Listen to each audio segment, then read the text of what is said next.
So what I've found is people are either overly reliant on just what those reports show, right? So I think that's limiting, right? Because you're not allowing yourself to be creative, to come up with new and interesting ways to attract your target consumer. Welcome to Digital Dominance. I went from building HTML websites in high school to helping 7- and 8-figure service businesses generate more revenue through better design, SEO, and marketing. On this podcast, I bring you expert tactics and tools to help you turn your online presence into your biggest sales asset. If you want someone on your team to help you navigate the world of digital marketing, head over to FroBro.com. If you've ever felt like your brand is shouting into the void, posting content, running ads, and still not truly connecting with customers, then listen up, because today we'll be diving into the psychology of why some brands become irresistible while others struggle to break through. My guest today is Nicole Powell, founder of Halcon Marketing. Nicole is a certified brand strategist and neuromarketer with over 16 years of experience at media giants like Disney, ESPN, and Fox. At Halcon, she and her team blend creative ingenuity with psychology and data to help brands build powerful and profitable connections. So today, she's here to share how brands can decode their customer psychology, merge creativity with their data, and actually turn those insights into growth. So Nicole, welcome to Digital Dominance. Hello. Thank you so much for that wonderful intro. I appreciate it.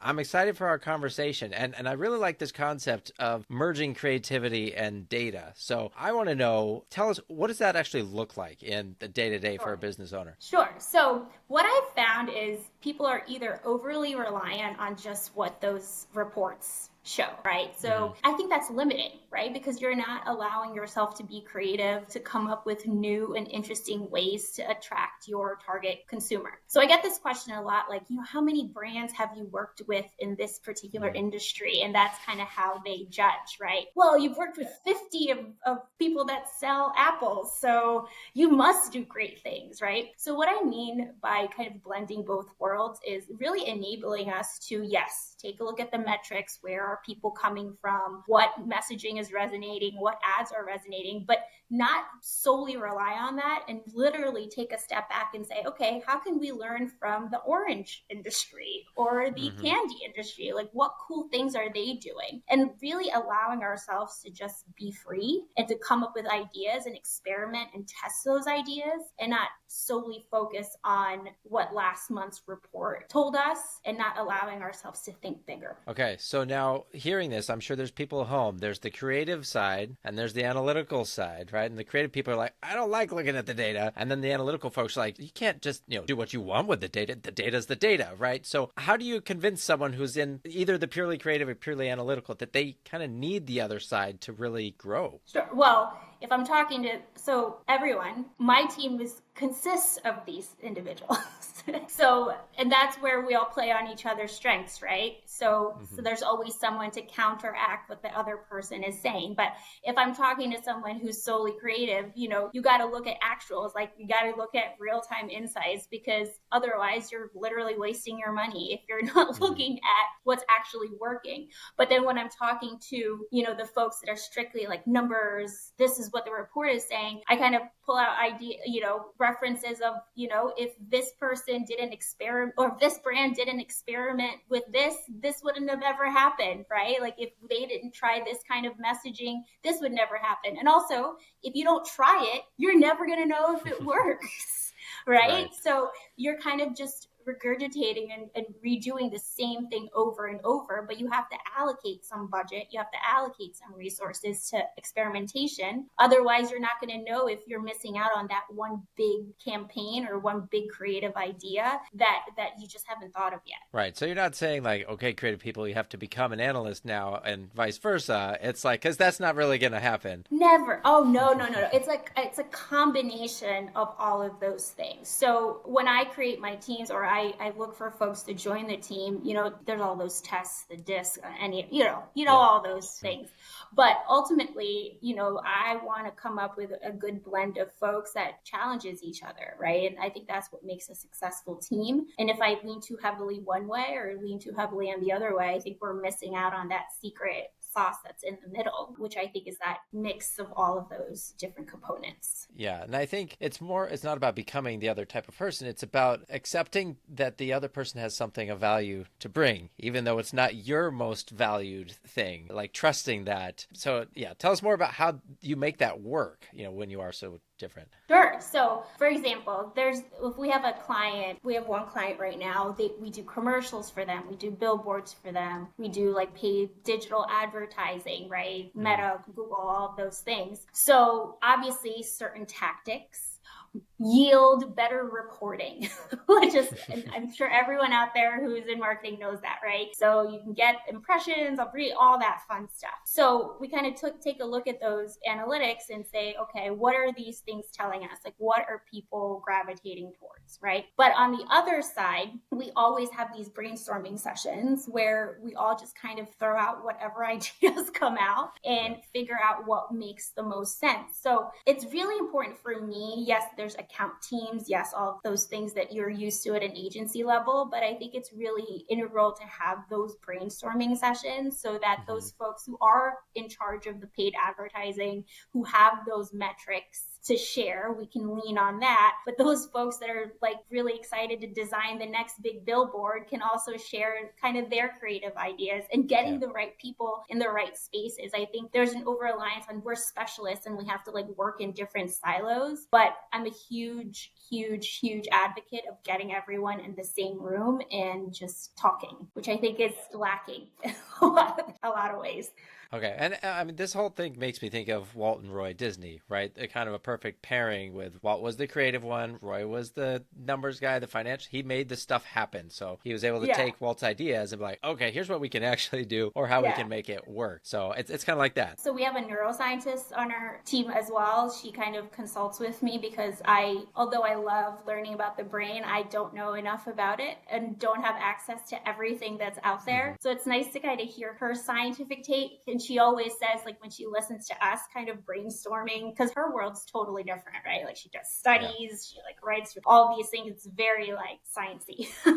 That's the creative term, sciencey. Sciencey. So it's interesting to hear her perspective, listening to our brainstorming sessions and reading our brand books and things like that, where she's like, oh my God, like I never would have thought that's how they did that. So it's really cool to see different perspectives come to life all in one room. Can you give us an example of when digging into the data led to a creative breakthrough? Yeah, sure. So when we do these brand books, so essentially a brand book, brand guide, right? It kind of outlines all of the different core messaging, core pieces that you want to display to your audience, whatever. So a lot of that, we do a lot of interviews, market research, all of those things. But at the end of the day, we also really take a look at the marketing that has been done prior to us and do some investigative work, right? So like what kind of ad creatives have been working and generating, the most impressions, the most clicks, all of those things. And we kind of take that data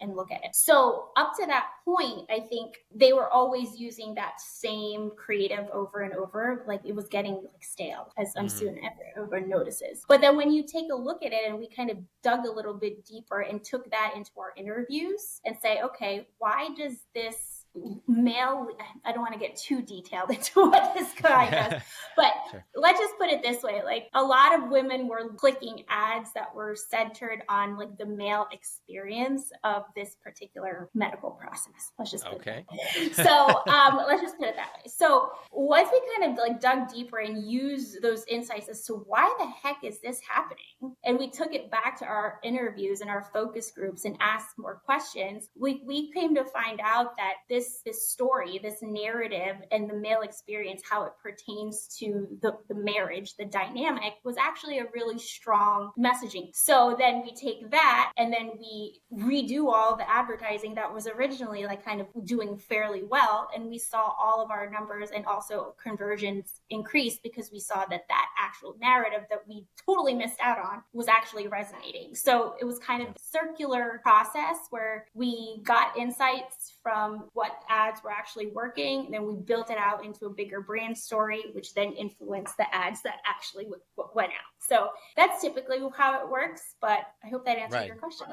Yeah, I think so. Like there's on the creative side, there's a lot more curiosity. So rather than just taking the numbers like here they are, it's like, wait, why is it that way? I was expecting it to be this and then digging Right. in. So I can see how that works well together. We call the whole brand strategy and the marketing piece kind of this relationship that is always fluid and learns from each other. Like neither side is static. So yes, you can create like the brand identity, all of that stuff, but then when you put it out into market and you're actually getting the real-time insights from the marketing that you're putting out there, you take that insight and then you feed it back into your brand strategy to see how you can adjust it and then come back out with new creative. I think for my experience, I think there's been this misconception that we create this brand book, we create this brand strategy, and that's it, right? Like we don't take those insights from the marketing that we're actually pumping out there to see how we can influence the core of the brand itself. Yeah, and I think this kind of back and forth and iterating like, it helps you avoid letting data kill good ideas because Right. there's often a fear that it makes the marketing too safe or bland, and if you just go by the numbers, it sounds like that's not the case. But it's interesting because a lot of clients I feel like also don't know what the numbers mean, right? So they're kind of getting fed like this ad's doing great because it's this is it, and then they're like, well, I don't even know what that means. Like I see the green arrow is up, so I guess it's working. So let's just keep going with it. So I think it's important for also clients in general to feel empowered and to ask those appropriate questions so that, when they are working with agencies and creative people and digital marketing agencies, they know what they're actually getting. Yeah, and I think it can go the other way too, because sometimes marketing is like, we're gonna do this crazy like idea stunt thing that no one's ever done before, and data's like, I don't think that's gonna line up with our market, right? Why are they gonna like that? So yeah, you can rein each other in. Yeah, absolutely. So let's talk a little more about customer psychology, because obviously this is a big part of advertising, all this stuff. How do you even start to figure out what your customers really want, especially when they're bombarded with messages all day? Obviously, you touched on it with iterative stuff, but I kind of want to hear your thoughts here. So I love creating like brand strategies for folks. But when I was doing it, I felt like there was like a key piece missing, right? So you're doing these interviews, right? You're doing these stakeholder interviews, these focus groups, all of this stuff. You're getting as much info as you can. But at the end of the day, people can lie, right? People are put into situations, especially if you tell them, hey, you're going to be part of this interview and blah, blah, blah, blah, blah. Already you set yourself up for answering questions maybe that support how you want to be perceived versus how you will actually act. So that always bugged me, right? So you're doing all this thing and then I'm like, okay, but I can think that I'm a really great person, but at the end of the day, I might not give back $20 I found on the street, right? So it's one of those things where it really bothered me. So because of that, I kind of went into this like neuromarketing kind of route, which is essentially like the middle ground between psychology, behavioral economics, and marketing, which consists of just me learning more about the brain and what our subconscious is doing, but also just getting a ton of research and insights from studies that exist from neuroscientists and applying that to some of our strategies to see where those things that are obviously evident in studies align with what people are actually saying, with what my clients' target folks are actually saying, and crafting something along with creativity, right? And merging all of those three things into really understanding what the client wants. So for example, like if we're talking about a local, I'm making this up, orthodontist, I don't know if that was my example. You do those interviews, you understand who they are, you send out surveys, all of those things. But then I also like to really understand from a marketing standpoint, what are these folks not telling us? Right. So it's kind of like being an investigator, right? Like trying to figure out the next case. Like, how do I unlock this cold case? On a surface level, you're telling me you need your teeth fixed, but there could be some other things that you want to hear or that you're nervous about that's going to make you pick one person over the next. Is it because you don't have any time? Is the neighborhood where, you don't have a lot of options? I don't know what the details are, but getting into that those underlying thoughts that people might not want want to say out loud, I think is the fun part. I love true crime. I'm in for a good true crime podcast. So this is my version, I think, of uncovering what people aren't saying and applying that to the marketing piece. There's a couple things that I think people should pay attention to there. First of all, you're not just guessing, you're gathering information, right? But then you're layering on the data that you have and the knowledge about the studies that have been done to find those areas where it might not be fully true or where there might be more below the surface, right? Because if you write your ad script after step one of gathering, it might be surface level, won't connect as well as if you go that next level deep and you touch on the underlying issue. Then people are gonna be like looking over their shoulder, like, how do you know that's what I cared about, right? Yeah, you just hit the nail on it. You answered your own question beautifully. This is why you're the host. I'm not. You literally summed up what I said, like, perfect. That is perfect. Yeah.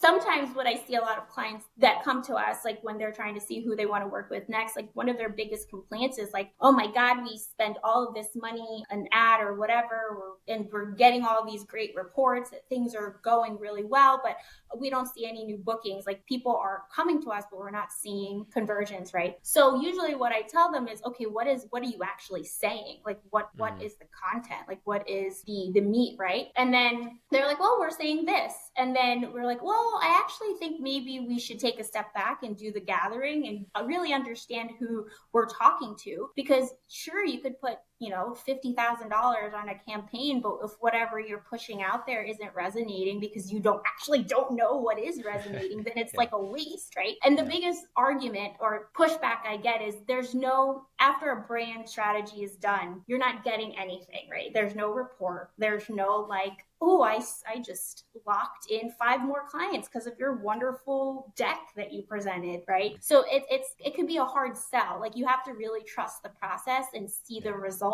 after the marketing goes out. So this made my goal to like get people excited about it because it is a hard sell a lot of the times. I think people don't realize how much work goes into getting that, but you've given kind of a good example. And I think one other thing for companies that maybe don't have the budget to hire someone to go do all that research or don't know how to do it themselves, make sure you're asking the same question like in pre-sale, like before why are you wanting to update your website? And then after the sale for the customers that actually bought, say, why did you decide to update your website? Their answers might be different because at first they don't fully trust you and they're a little guarded, but they might open up more on the back end. And that's where you're going to get those nuggets as well. Yeah, for sure. Asking all the right questions. And sometimes you come in with like 10 questions and sometimes I don't ask all of them because I'm like, oh, you said something interesting. I'm sure you feel that way too when we're having these kinds of conversations. You're like, oh, wait, what did you say? And kind of run with it. Is there anything that comes up frequently that, businesses get wrong about the customer's motivations, whether it's a certain type of emotion or anything else? Well, I think that's it, that a majority of people I talk to think everyone is a rational person when it comes to deciding things, Well, if I say I'm the best, that's great because I have 50 different versions of this one candle. That means it's great, And a lot of the times people think just displaying the attributes or the features or the different packages they have if you're a service-based business is enough. But I think what most people don't realize and understand is they have to look at their own buying habits. Like if we all sit down and think about how we analyze brands, how we figure out or what content on Instagram makes stop scrolling, even our own behaviors contradict what we think we should do for our business a lot of the time. So it's hitting that emotional level, especially with all the competition that's out there. Like you got to understand and meet people where they're at and have them actually root for you. And a lot of the times people won't root for you if they don't connect with you on an emotional level. And if you're just spewing, oh, I just sold 5 houses in the past 5, great. So did that person, right? Like what else are you giving me to make me feel connected to you and make me trust you? At the end of the day, that's all our brains want. So how do you make that marketing resonate emotionally without feeling manipulative? Because when you do understand those underlying drivers, it can feel like you're almost using emotional blackmail against them, depending on how you do it. So what do you think? Yeah. So I always say like there's a difference between, in my opinion, authenticity and like being authentically strategic. So what I mean by that is authenticity, you're there, right? This is who I am. Take me as I am. In my opinion, if you are strategic but also authentic, you're not just being authentic, but you're being relevant, right? So yes, you understand your offerings, you understand your value. But in my opinion, if you're showing up as who you are, and then you understand that that client or that target segment feels a certain way or needs something from you, you don't have to mold yourself into that person, right? Yeah. You already understand your core values, your brand values, your why, your purpose, your mission, your vision. Now, how does that fit into their fears? Like, how does what you have to offer actually going to help them alleviate some of their fears and face their challenges? Like, you're not molding yourself into being that. You're already who you are. It's just figuring out how who you are fits into their story and into their kind of customer journey. I like to say, when I show up for meetings, like, this is literally, like, I'm not a suit and tie. I don't wear heels. I don't. And for a huge part of my career, I wanted to fit that corporate, like, devil wears Prada, like, I'm going to wear my red purse, mold. And I kind of realized that that's not who I am. So I understand that my clients have certain fears, like, they have certain needs and challenges, but in the way in which I'm going to show up for them isn't going to be that. It's going to be like my goofy, kind of silly kind of self. And I can still meet them where they're at, but I don't have to change who I am to be a good fit. And if that's who they're looking for, then there's a ton of other people that will show up for them in that capacity. But I also know that my client base and the people that jive well with me like this, right? Yeah. like this monstrosity over here. So I think that's kind of the same way how I approach building brands. Is it's not necessarily changing who you are, but understanding that there's different audiences for every brand, and you just got to meet people where they're at. Oh, that makes a lot of sense. Like, letting yourself be comfortable allows them to feel comfortable, and it kind of just works a lot better. And that's where you're most likely to get that connection. Well, I think this is a good place for us to kind of wind up or wrap up, whatever term you want to use. But I appreciate you joining me today, Nicole. Neuromarketing and all this stuff is fascinating, how it can work together when you do it right and you don't keep people in their silos. So I love that we got to talk about this. For those of you listening at home, if you want to learn more about Nicole and Halcon Marketing, check out the links in the show notes. And Nicole, I have one last question for you. If someone's listening and they want to tighten up their brand message right now, what's one exercise or approach that you'd recommend they try? Pretend they know nothing and go back and talk to their customers. Pretty much start from scratch. Pretend you know nothing about your business and send surveys, ask to talk to your customers, your clients, ask them what are the questions that you might not want to know the answer to, like, what could I have done better, or what were you unhappy with? I think really getting to know those people is what's really important before you even put pen to paper and start writing, gathering that research and data. Yeah, it sounds like that's a good way to remove your bias too that's built up maybe over time. Awesome. Well, thanks again, Nicole. Thank you to everybody listening. I hope you learned something new that you can go apply to your business today. But that's it for now. Take care, and we'll see you next time. Thanks for listening to Digital Dominance. If you enjoyed this episode, would you do me a big favor and leave a review? It really helps more service business owners discover the show, fix their websites, and grow their businesses the right way.